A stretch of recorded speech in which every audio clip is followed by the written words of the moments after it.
Berlin, how it likes to see itself. A young and trendy place to party, teeming with the beautiful and the creative from all over the world. It's a completely normal Tuesday evening in West Berlin. The actor Lars Eidinger is behind the decks. The location? The menswear department in the KaDeWe. The Kaufhaus des Westens, meaning department store of the West, is reinventing itself and celebrating itself as Berlin's trend barometer. At least, this is how Vittorio Radice sees it. The Italian has been running Germany's most famous department store since 2016, and he has big plans. The KaDeWe has to become part of the Berlin lifestyle. How do people in Berlin live? What are they wearing? What are they thinking? What do they eat? What do they do in the day? These stories need to be told by the KaDeWe. This will make the KaDeWe a place its Berlin customers are proud of, and a store for tourists that is representative of Berlin. KaDeWe è il posto tipico di questa città. The KaDeWe survived the German Empire under Kaiser Wilhelm II, the Weimar Republic, Hitler, and the Cold War. And despite countless injuries, it is still Germany's #1 shopping address. Those looking for luxury in Berlin will find it here. Over 1 million items are sold on an area larger than 60,000 square meters. Barely a shopper's desire exists that cannot be fulfilled, nor a consumer's dream that cannot be awoken here. I think we offer this dream. You can really feel it. We don't sell anything that you really need. With us, it's emotion, it's indulgence. With us, it's spending time, alone with family or with friends. It's like in a fairy tale. You forget your problems, you're in a different world. The KaDeWe shows what capitalism has to offer to those who have made it within the system, through hard work, smarts, or merely thanks to a privileged background. For over 110 years, it's been offering up the treats that ignite our ambition, that incentivize us to be at the very front of this rat race.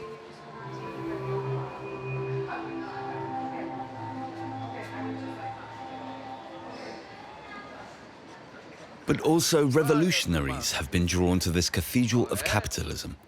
In the 1920s, it was Vladimir Mayakovsky, the star poet of a powerful young Soviet Union. First, he would perform in front of the German proletariat, then he would shop for lingerie for his lover back home. His sharp eye appraising the KaDeWe as he shopped. Back in Moscow, his advertising company promoted the department store GUM and its bread, beer, and Mossel Prom cooking oil. Attention, working masses, 3 times cheaper than butter. Cooking oil for the proletariat is not something on offer on the gourmet floor of the KaDeWe. Instead, there is caviar and champagne. Some bottles go for the price of a small car. 150 chefs run 30 gourmet bars.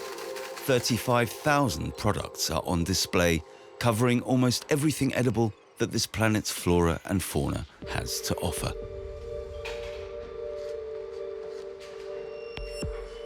Every day, thousands of customers make the pilgrimage to the 6th floor of the KaDeWe to dine, shop, and marvel. Here, in the gourmet food hall, is where the store's heart beats.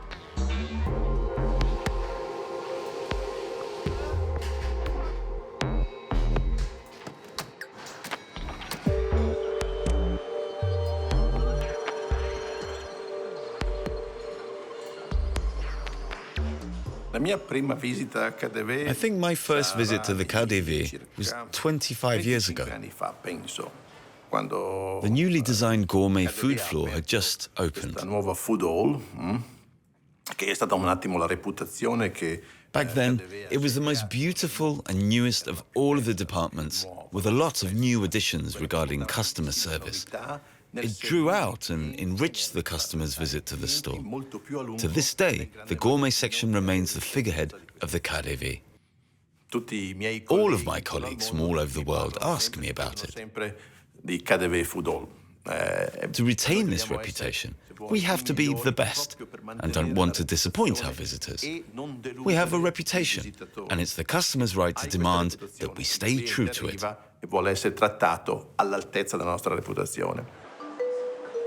Since taking on his position, Vittorio Radice has been making the department store fit for the future. Selling equals entertainment is his maxim.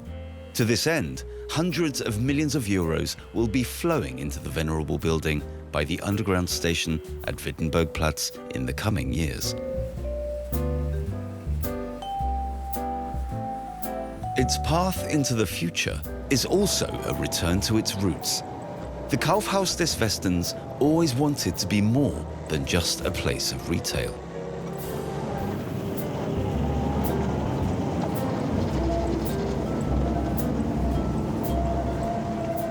The founder of the KaDeWe was Adolf Jandorf, the son of a Jewish cattle merchant from Hengsfeld in the historical territory of Württemberg.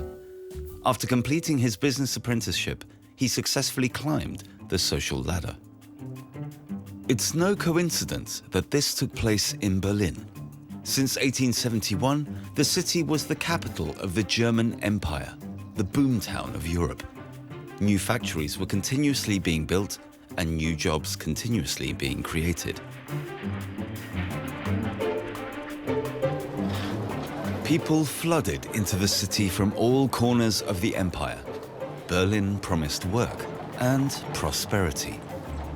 The majority of the new Berliners came from the surrounding countryside. There, people had a simple but self-sufficient way of life, a way of life that was ended. Berlin turned farmhands and handmaids into plebs and consumers. Es ist natürlich ein Prozess der wirtschaftlichen Entwicklung der Arbeit. This is, of course, the process of economic development and the division of labor. But when someone begins working in a factory, on a 10-hour job, there is no longer time to tend to the garden or to make your own clothes. Alle Kleider selber zu nähen.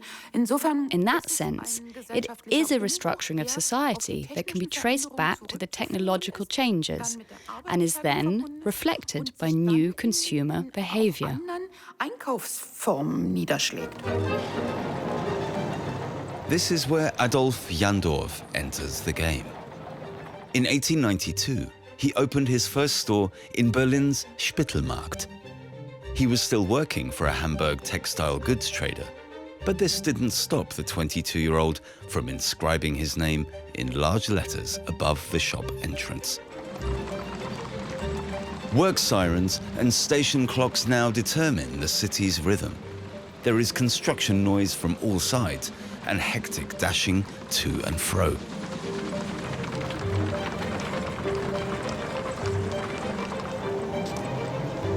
Leisure time is a scarce commodity. Adolf Jandorf makes this scarcity into a business. He has the sentence, "just 15 minutes," stitched in ornate writing onto small pillowcases. The young salesman moves 1 million of these so-called rest cushions. Contemporaries describe Adolf Jandorf as a self-made man. He is tough, resilient, a new sort. He came from a humble background, but thanks to this business sense, he became successful. And now, he wants to also be acknowledged in high society. The simple, everyday department stores didn't bring him recognition. They only brought him money. What he really wants now is to be respected by the upper social circles. It was his big dream to become the Prussian Chancellor of Commerce. Adolf Jandorf expands. By 1906, 5 further department stores have been opened, 1 new shop every other year. In the center of town, on Brunnenstraße. In the southwest of Berlin, on Bell-Allianzerstraße. In Berlin's southeast, at Cottbusser Damm. In Berlin's northeast, on Große Frankfurter Straße. At the turn of the century, his business has approximately 3,000 employees. Abraham Adolf Jandorf's police file, created to assess whether the salesman was honorable enough to receive the imperial medal.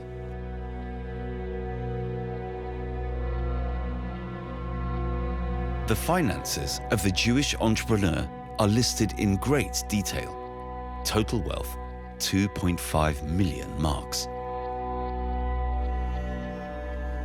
Jandorf resided in a 19-room apartment in the distinguished Tiergartenstraße with his wife and son. But Jandorf was not the only department store king in Berlin. Alongside him, there were 2 further entrepreneurs making a claim to the throne.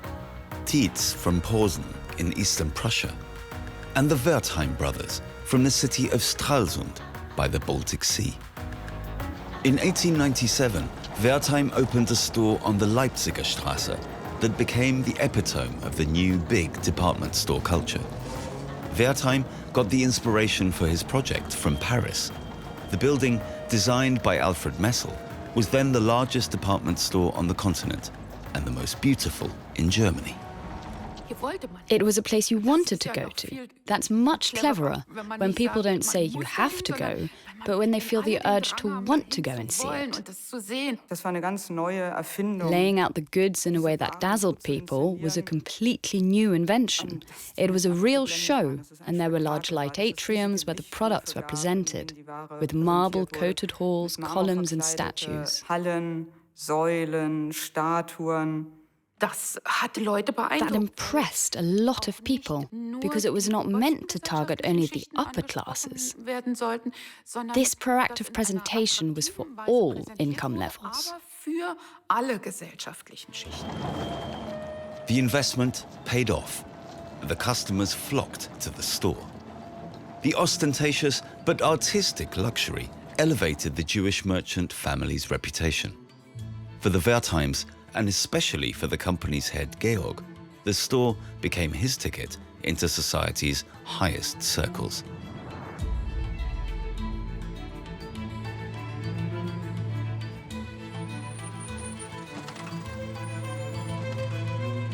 Even the emperor showed himself visiting the store on the Leipziger Straße. So how did the KaDeWe fit into this? Without Wertheim's triumph, the KaDeWe on the Tauentzienstraße would not exist. Amongst the 3 large Berlin department store owners, Adolf Jandorf was considered the owner for cheap and junk goods. His everyday department stores, geared towards lower income earners, made him a millionaire. But the social acceptance his rivals Tietz and Wertheim enjoyed remained elusive. Jandorf decides to put up with this no longer. In 1905, he buys a large plot of land outside Berlin. Back then, the areas of Schöneberg and Charlottenburg were still independent, but more and more wealthy Berliners were settling in these western suburbias.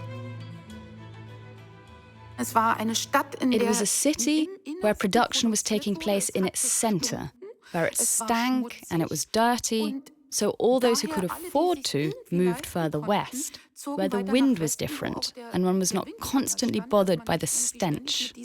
In that sense, it was a clever location for a department store. Since 1902, Wittenbergplatz was linked to the main line of the Berlin Elevated Railway, and in 1910 it became a connecting station. Potsdamer Platz, Leipziger Straße, and long-distance train station Zoologische Garten are now all only a few minutes away. Such a logistically favorable location spelt a rosy future for the area and Jandorf's newly built department store. There is this legendary sentence from Adolf Jandorf: I determine location. He was clearly saying, my store, my offer will be so great that no matter where I am, people will come. And he was right. The KaDeWe was in a more elegant residential area and naturally offered a different range. It was well placed from the outset, and that made it special. Architecturally speaking, Adolf Jandorf also embarked into uncharted territory. Rather than the opulent Gründerzeit style, he opted for the chaste forms of the nascent modern era. The regimented facade was made from Franconian shell limestone. Artistic decoration was used sparingly. The press praised the simple, professional, dignified elegance. The name of the owner no longer adorned the entrance, but the lettering, Kaufhaus des Westens. A department store's architecture is very important. It may even be the key element that distinguishes it from other stores. The architecture of the store is associated directly with its name. You have the name, the location, the halls that make up the entity, along with the products and the service that you offer. In the future, we also want to have this unique space that is typical for Berlin. A store on split levels, where movement, the rolling of the escalator, generates its own energy. A place that attracts 10, 15, 20 million visitors a year. With his KaDeWe, Jandorf wanted to attract the wealthy, glamorous Berlin. This is also evident from the large format advertisements that were published for the store's opening, designed by the Austro-Hungarian illustrator August Hajduk.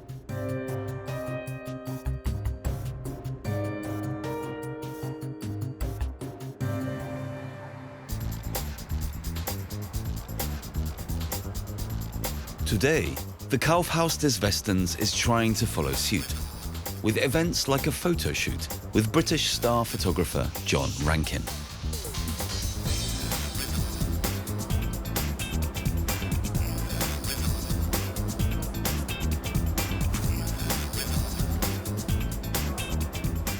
The Scottish photographer, who usually takes portraits of celebrities like George Clooney, Kate Moss, Madonna or the Queen, captures unknown Berliners on film in the KaDeWe.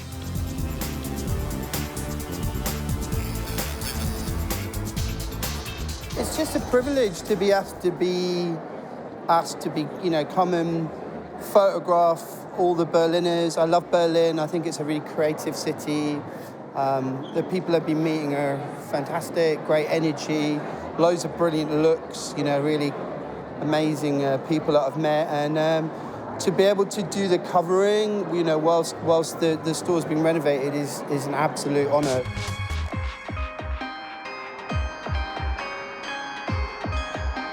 A few days later, Rankin's portraits adorn the facade of the KaDeWe. Behind them, construction works are beginning. The store remains open while the building is renovated, catapulted into an architectural future, just as it was in Jandorf's days. He travelled from Germany to England to study Britain's proficiency in modern sales culture. In 1907, this led to the KaDeWe adopting a centralized payment service that ran on air pressure. Payment transactions were processed through kilometers of tubing that ran through the entire store. And no expense was spared when it came to lighting. Over 5,000 bulbs and almost 3,000 special light fixtures illuminated the new store. Its annual energy use was equivalent to that of a small town with 100,000 inhabitants. The Kaufhaus des Westens became the seal of a highly modern department store. Jandorf needed qualified staff to run it, but they were scarce in Berlin. To hinder employees from leaving for the competition, default provisions were put into employment contracts. Nevertheless, Jandorf succeeded in poaching over 100 staff members from the Wertheim luxury department store for the new KaDeWe. This was the start of a string of lawsuits, documented in Jandorf's police file.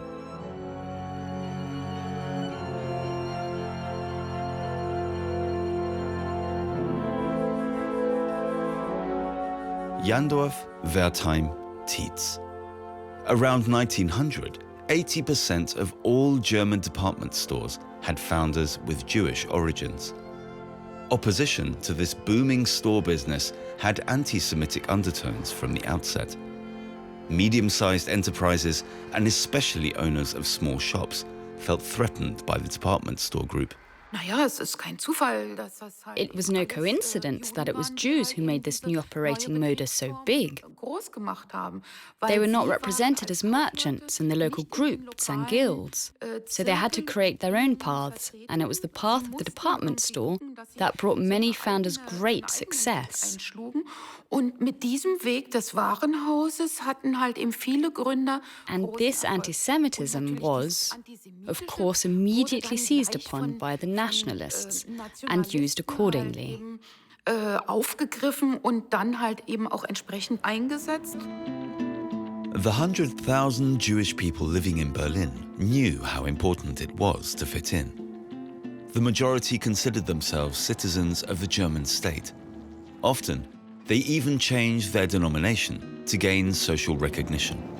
In 1906, Georg Wertheim was christened in the Kaiser Wilhelm Memorial Church. But even as a freshly baptized Christian, the multimillionaire was still subjected to anti-Semitic hostility. Jandorf stays who he is and hopes his new KaDeWe will gain him his long-desired recognition in high society. The man who gives him a helping hand is Rama V, the King of Siam. Following the opening, the king rents the entire KaDeWe for 2 days and purchases over 250,000 marks worth of goods. An astonishing sum, considering that the sailor suits worn by his children cost only 5 marks in 1907.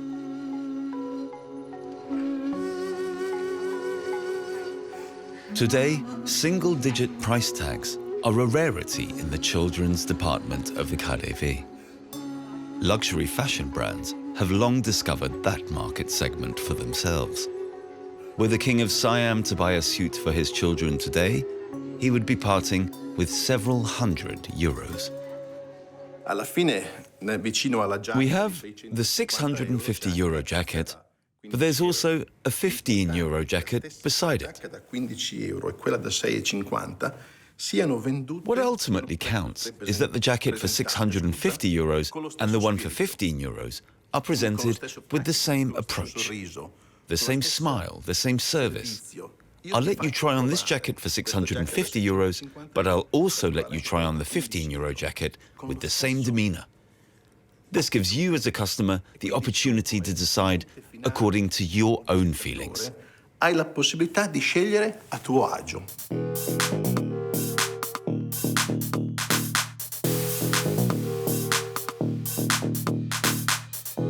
The Kaufhaus des Westens is still the first address for celebrities when it comes to shopping. The store frequently hosts fashion shows and product presentations. Stars, celebrities, flashing light bulbs, all included. The target demographic is young and international. Trendsetters in the New Berlin, as they're known in the boardroom. Not an easy crowd to attract in times where online shopping is booming.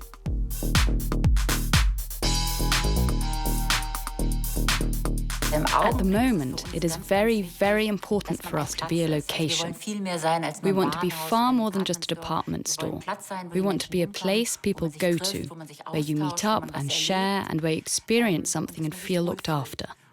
We firmly believe that what is called over-the-counter trade, which is a slightly unflattering term, has a future, because people go where there are other people. A concept that will only work if the staff are a part of it. In the KaDeWe, the new Berlin's diversity is reflected. Most of the salespeople have ethnically diverse backgrounds. Chinese, Arabic, Turkish, Spanish and Russian are spoken. And all efforts are made to ensure one is on a par with the colourful customer base in all things style. Everyone shops with us, no matter what they think or do, but we have all types of people who sell for us as well. We have staff covered in tattoos, who have earrings and piercings. I think that is a transformation in department stores, and for us in particular. We always try to be ahead of the curve, but you have to let truth lead. The city dictates the pace, and we have to follow. Once again, the KaDeWe wants to be ahead in this race. One of the reasons that the architecture firm chosen to redesign the building was Oma, the company of the Dutch star architect Rem Koolhaas. Ippolito Pestillini Laparelli is managing the operation for the new KaDeWe. The KaDeWe was interesting for us because of its unusual history. The politics and history of Berlin over the past century flow into the building. And a department store of this magnitude gives us the opportunity to experiment with the space in all kinds of ways. The core idea of the architect's team is dividing the store into quarters. Each of the quarters is to lure in a very specific clientele with its individual design and products. We like the idea of seeing the KaDeWe as a part of Berlin, but also as its own whole city. Each quadrant will have a distinct layout, content and interior design. Each quadrant will have its own entrance and exit to the surrounding streets. This is an interesting aspect. This makes its connection to the city much more open and perhaps more democratic, as it will not just be the main entrance that takes you into the building. The customers are reunited on the newly designed top floor, a restaurant under a glass and steel construction that will be a viewing platform and main attraction for the whole city.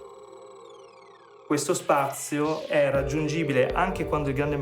top floor will still be accessible by 2 lifts after the store is shut. After all, the KaDeWe should stay open after closing hours. The building should be used as much as possible, also at night time. The basic idea is to step back into a real dialogue with the city and not just use the building commercially or as a tourist attraction. The KaDeWe has always been available to everyone, but then, just as now, its goods have not. Even the most daring architectural concept will never change that. In 1918, the attempt to realign the relationship between rich and poor is dared in Germany. After 4 years of war, the tired masses rise up. There is revolution in Berlin. The emperor flees, and in front of the old palace, Karl Liebknecht proclaims the Free Socialist Republic of Germany. Workers' and soldiers' councils are formed. They are to have their say in factories and barracks. But in the city's large department stores, the spark doesn't quite ignite. What fails to spark in the department stores of Berlin finally fails in the whole of Germany. The revolution is half-lived. The monarchy may be dead, but capitalism lives on stronger than ever.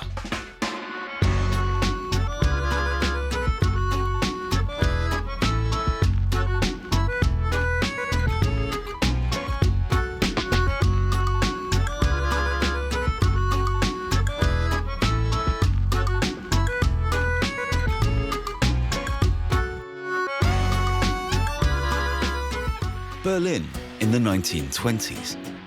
The city's population has grown to 4 million after the sacrifices of the war and the confusion of the revolution. People are desperate for some light entertainment.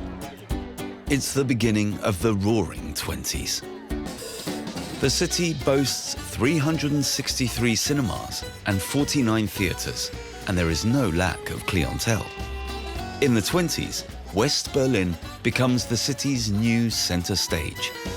Around the KaDeWe, countless bars, cafes, dance clubs, cabarets and brothels open their doors.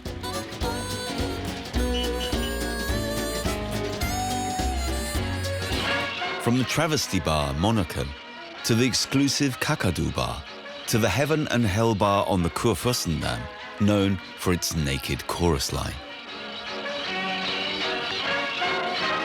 In the Vaterland venue, the Sid K's Fellows play jazz, and Berlin showgirls are showing some leg.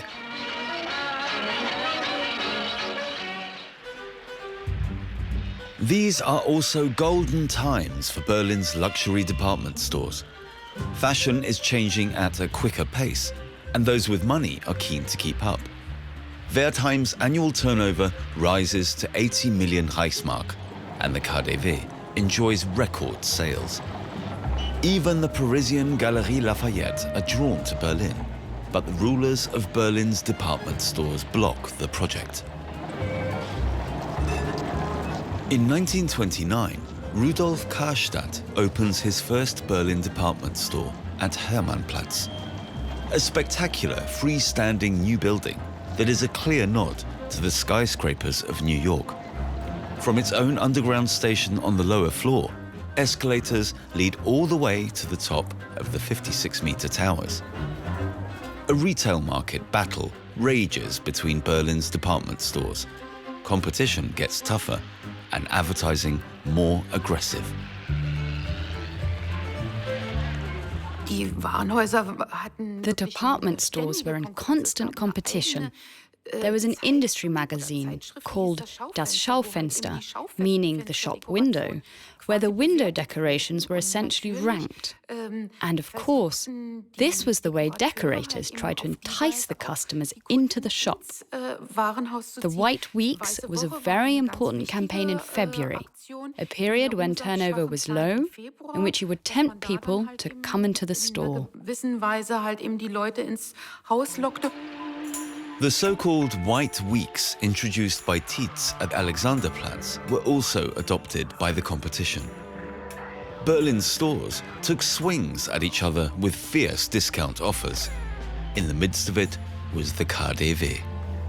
However, from 1926 onwards, the store was without its founder, Jandorf. The 56-year-old entrepreneur sold his stores and settled into retirement, but didn't have long to enjoy the fruits of his labors. In 1932, Jandorf died of appendicitis. The KaDeWe is now part of the retail empire that makes up Hermann Tietz & Co. The new owners add more stories to the building and make expansive modernizations in line with the style of the times. The most spectacular addition, a roof terrace with relaxing deck chairs, just as one would find on a cruise ship. A store needs to be renewed every 20 or 30 years, reinvented. There's a new technology for transportation, air conditioning, lighting, the movement of goods, the shop windows. All this needs to be redesigned, so a modern store is on show. Modernization, new airports, new accommodation and new restaurants always confront customers. And when they come here, they also want to see a new department store.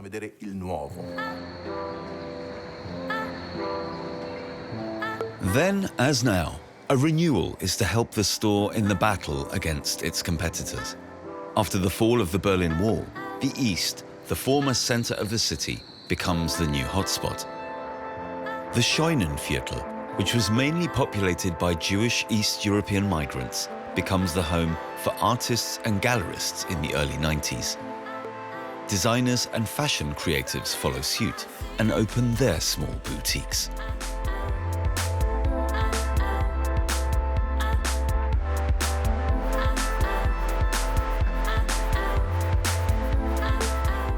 Now there is shop upon shop in the trendy neighborhood.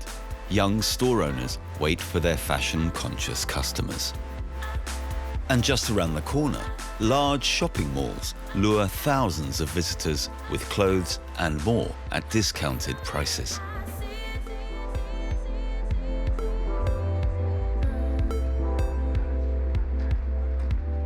To combat the new competition from the reawakened East, the head of the KaDeWe is banking on the history of the store and the aura of Old West Berlin.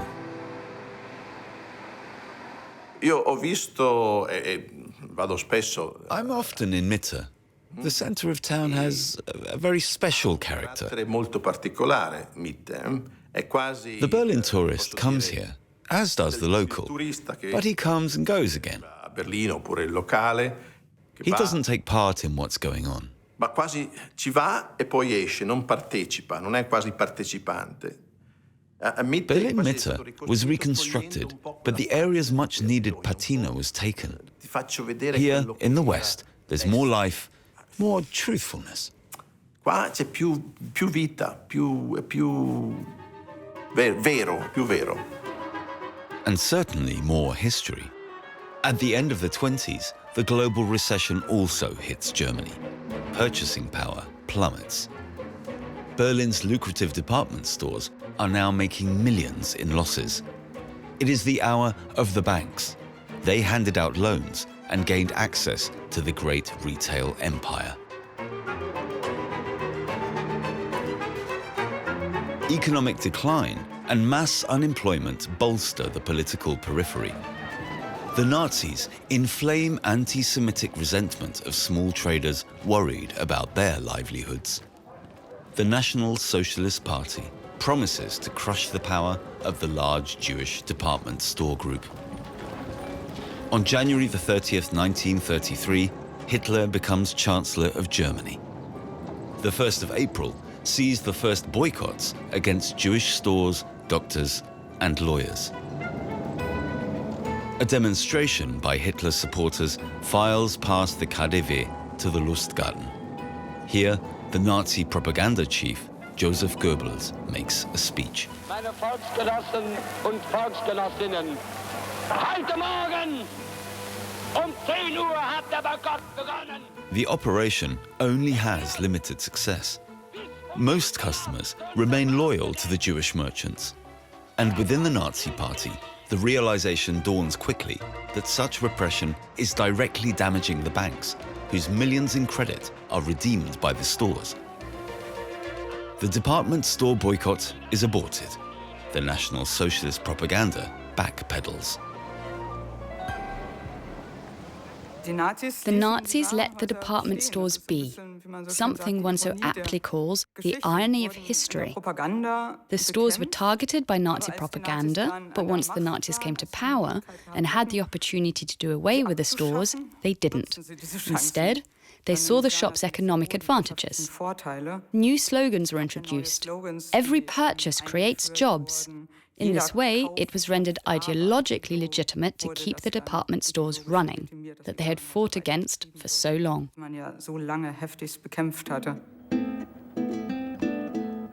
The Nazis now turn their attention from the department stores to their Jewish owners.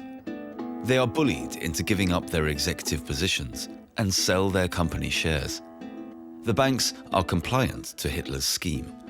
The Tietz family, the new owners of the KaDeWe, is also a target.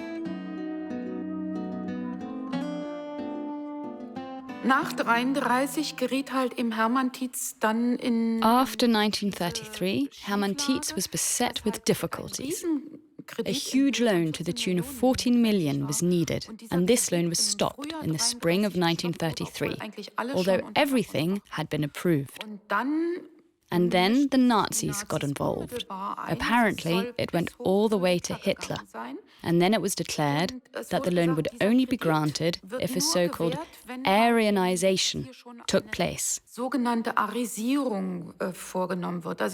the Jewish business owners would have to give up part of their position.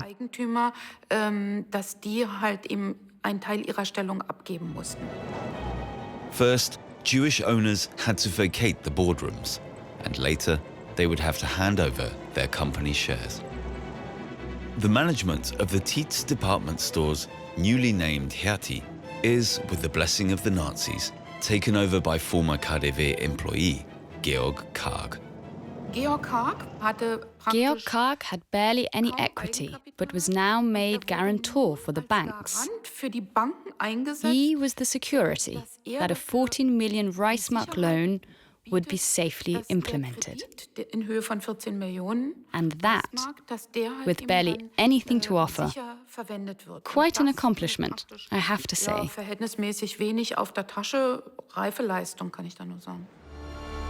What starts at the very top seeps to the lowest levels. Jewish employees are removed from all the business activities. In August 1933, all non-Aryan employees of the former Tietz department stores, including the KaDeWe, must leave.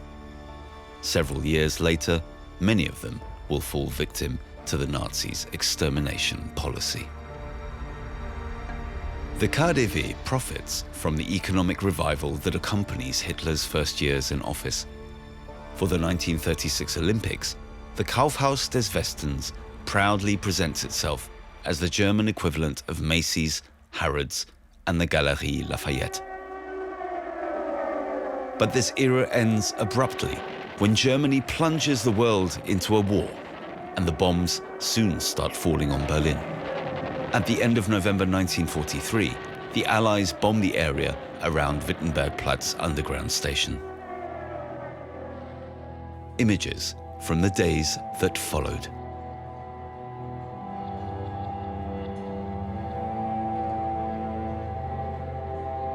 The KaDeWe, completely gutted by fire. After the war, Berlin is not only a demolished but also a separated city.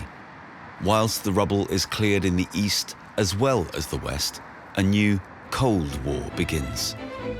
In 1948, the Deutschmark is introduced in the western sector of Berlin, the starting point for the German economic miracle. And one of the first to profit from it is Georg Karg. After the war, Georg Karg paired up with the Aryanizer of Wertheim and bought his Wertheim company shares. He became one of the biggest department store owners in the post-war period.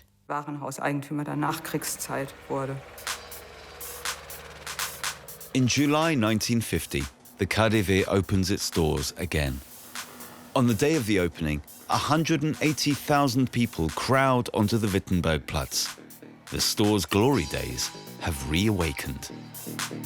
Wo lange Jahre Schutt lag, liegen wieder Seidenstoffe. Wo nichts war, gibt es wieder alles für die einkaufsfreudigen Hausfrauen des Berliner Westens. Zwei alte Bekannte sind wieder zusammengekommen. Das KaDeWe und seine Berliner. After the division of Berlin, the name Kaufhaus des Westens gains a whole new dimension. While scarcity is administered in the socialist East, spending is overflowing in the West. Its shopping windows become a testament to the superiority of the capitalist system. No visitor to the city misses out on making a courtesy call at the store. The name, that was not the intention at all, but the Kaufhaus des Westens became the symbol of the Golden West. It fitted wonderfully into the city with a wall. Politicians are aware of the KaDeWe's symbolic value. In 1956, American Week, Karg's son Hans-Georg admires beach clothes made in America with the US ambassador.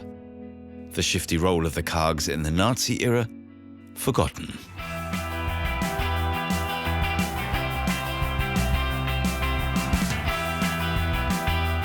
It is continuations like these that drive students in West Berlin onto the streets in the late 1960s. The unprocessed Nazi past delegitimizes the entire system. The Kaufhaus des Westens is the system's poster child. For the young demonstrators, the shop is the embodiment of the purely profit-maximizing capitalist world. Stones are thrown through the store's windows. Inside the store, they try to stay in step with the rebellious climate of the times, at least when it comes to fashion. March 1968, the KaDeWe fashion show by the British celebrity designer Mary Quant.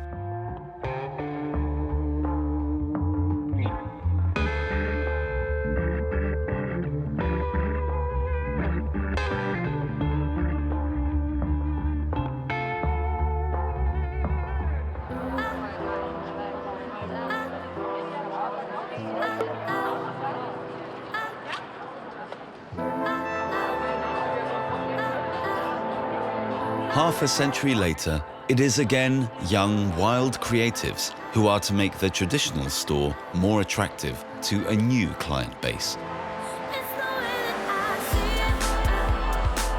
The invitation to the Vogue Fashion Night in Berlin extends to all that is fashion in Germany.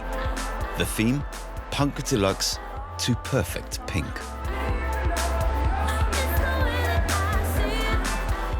Christiane Arp is also there, editor of the German Vogue and self-proclaimed fan of the KaDeWe.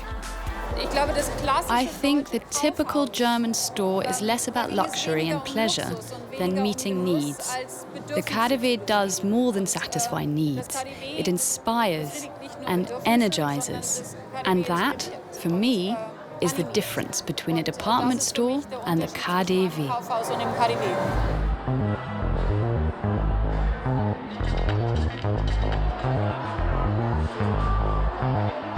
The Vogue editor is confident that the KaDeWe will remain the top address in Berlin in the future, especially once the architectural restructuring has been completed. I think shopping has to offer a world of experience nowadays. We all see so much, we have constant access to everything. In the small village where I was born, I have access to the whole world when it comes to buying beautiful things. That used to be different.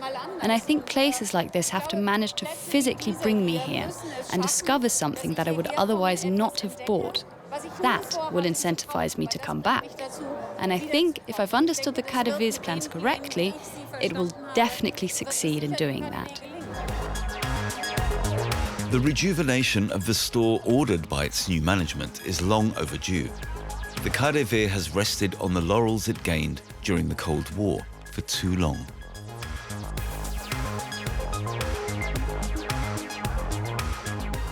A lonely lighthouse of sophisticated consumer spending in the shadow of the Berlin Wall. The port of call for wealthy Berlin society, well-mannered and tasteful.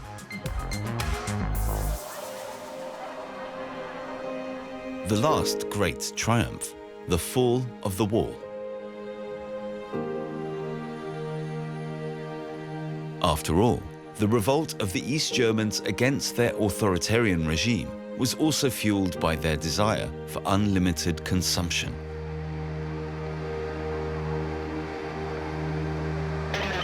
In November 1989, the doors to this supposed earthly paradise stood open.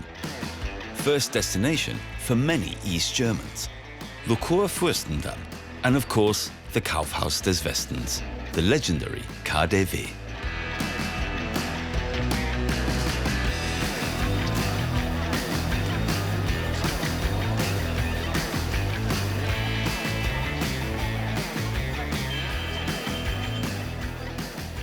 The KaDeWe was downright raided.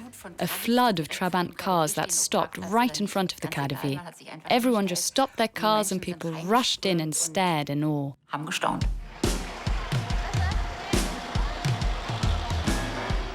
The shops, it's totally overfilled but interesting. They have everything that we don't know about. The different peoples from the crumbling Soviet bloc are hot on their heels. Poles, Czechoslovakians, Romanians, Bulgarians, Russians. And last but not least, wealthy Chinese are beginning to flock to the KaDeWe in droves. The Spartan Maoist style no longer satisfies the elite from the People's Republic.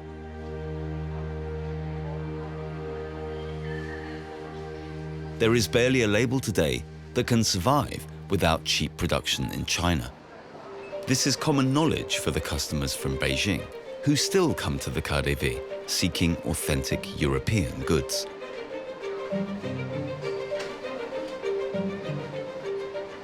Of course, there is a focus on the classic luxury items, but there is a huge interest in made in Germany. Everything that is steel and from Germany, so pots, knives, quality cutlery, the Chinese customers love that and buy a lot of it. Tourists, no matter whether they come from Beijing, St. Petersburg, Paris or provincial Germany, make up half of the KaDeWe's turnover. The Berliners themselves supply the other 50%. However, they're becoming an unpredictable variable, spoiled by the plentiful offer of the shops in the capital and 24/7 online shopping. To enthrall new and old Berliners for the KaDeWe is, once again, the goal of the recently begun Modernization program.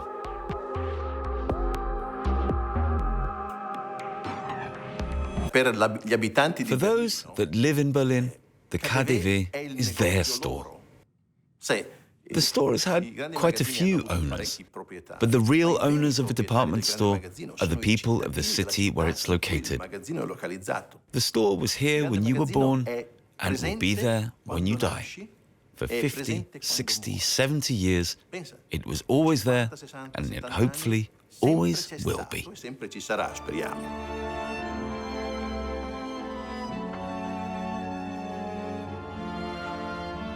For over 110 years, dreams have been sparked and satisfied in the Kaufhaus des Westens. The KaDeWe is Berlin's main stage for the interplay between goods and money. A time-old spectacle that will continue here as long as it finds an audience.